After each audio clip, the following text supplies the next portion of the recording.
كتجبر بزاف الناس في مدينة تطوان كيتشكاو من غلاء اسعار تذاكر الحافلة. برغم ذلك في نفس الوقت كتجبرهم مستمرين في استعمال هذه الحافلات، مستمرين في شراء التذاكر. وهذا كيبين غياب الوعي عند بزاف الناس، حيت هذا الشيء اللي كيعملوه راه اشبه من انك كنتي كتشري الخبز من عند واحد البنادريه، زادت لك في سعر الخبز والجوده ناقصه والخبز بارده. رغم ذلك تينا دائما كتمشي عندك تقول له عطيني 10 الخبزات، وفي نفس الوقت كتقول له علاش زيدتينا في سعر الخبز، خصك تنقص لنا الخبز بارده، الخبز كتعطل. وفي نفس الوقت كل يوم كتجي وكتقول له عطيني 10 الخبزات. واش كتعتقد بانك طالما انك كتشري من عنده الخبز غينقص لك من سعر الخبز؟ طبعا ما ينقصش، حيت هو كيدخل الارباح. تينا باقي كتستهلك من عنده، باقي كتكونسومي ديك الخبز، باقي كتكونسومي وكتستهلك ديك المنتوج، باقي كتشري من عنده ديك المنتوج اولا ديك الخدمه.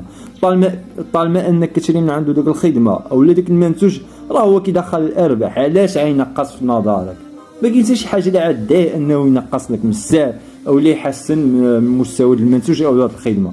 نفس الشيء كتعملوه ملي كتمشي عند ملي كتمشي للحافله وكتشري التذكره وهي غاليه، وزيد عليها اضف عليها ان الحافله كتاخر، انه كيطلع العدد كبير من الناس، راك في حال اللي كتعمل. والحل الحقيقي اللي خصهم يعملوه ساكنه مدينه تطوان وتكون عندهم كثقافه في مدينه تطوان وفي المغرب كامل، هو اي منتوج او اي خدمه زاد له السعر ديالها او لا قل في الكاليتي ديالها في الجوده ديالها او لا تعرضتوا لواحد المعامله اللي ماشي مزيانه، سواء في الحافله في فندق في مطعم في قهوه، خصكم تقاطعوا داك المنتوج اولا ديك الخدمه. نتوما كتعملوا هذا الشيء كامل مع كل شيء. كتمشي للقهوه كينقص لك في الكاليتي ولا كيزيد لك في الثمن، كتقاطعوا، ما كتبقاش تمشي عنده كتشوف قهوه اخرى.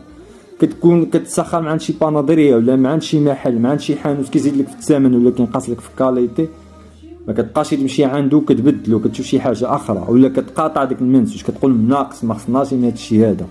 كنت الخبيزه انا شخصيا كنت كنبيع الخبيزه 3 دراهم، كنت كنزيد لهم درهم ما بقى حتى واحد كيجي عندي، سيتك رجعتها 3 دراهم رغم انها ما كتخرجنيش، رغم انني كنخسر وما كنربح والو، كنربح واحد الربح اللي قليل بزاف. رغم ذلك نقصت الثمن، نقصت 3 رجعته 3 دراهم. كتعملوا المقاطعه كتعملوها مع كل شيء، ما عدا الطوبيس الحافلات الشركات الكبارين ما كتعملوش، ما كتقدروش يعملوا معاهم مقاطعه. المقاطعه شي حاجه اللي ماشي سهله، بالاخص مع الحافلات اللي ما كاينش البديل. المقاطعه ماشي سهله، خصها التضحيه. بغيتوا نقص لكم الثمن خصكم التضحيه. شنو هي التضحيه؟ التضحيه هي انك كتقاطع هذه الحافله، كتوقف الخدمه شهر شهرين، شحال ما كان جوع، خصك التضحيه. هذه الا بغيتي توصل ضروري خصك التضحيه، خصك تضحي بالخدمه ديالك، خصك الخدمه ديالك واقفه واحد المده شهر شهرين حتى ينقصوا السعر ديال الحافله.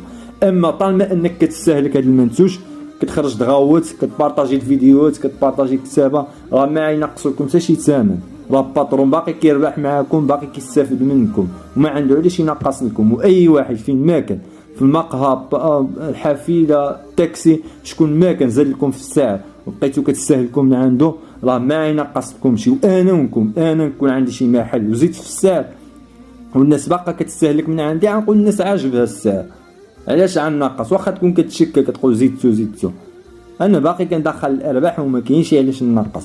لكن النهار اللي يقطعوني الناس ويتوقفوا الارباح ديالي غنرجع غنفكر مزيان وغنقول واش بصح خصني نقص السعر او لا.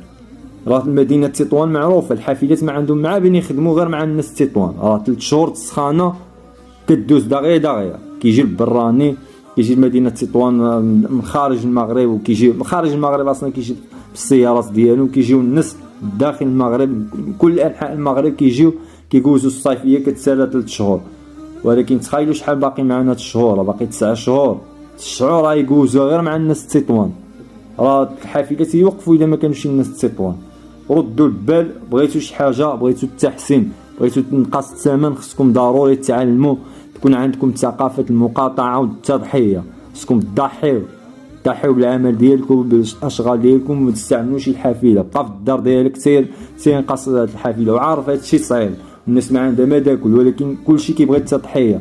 طالما ما بغيتوش يضحيو، ما بغيتوش يضمنوا مقاطعه، راه كلشي غيتزاد عليكم، راه عاد رجعوا كتمشيو للخدمه غير باش تخلصوا هاد الماكله وتخلصوا الموضه والحافله. هادشي اللي غتبقاو دايرين، غتبقاو كتشبروا الصالير، طير الحافله، الموضه، الخبز حافيه، الزيت والسكر وبطاطا ومطيشه. هادشي اللي غيبقى. اللي ما بغاشي يرحل، اللي ما عجبو حال يرحل. بغيتو خصكم التضحيه ومقاطعه. والسلام عليكم اخواني الكرام.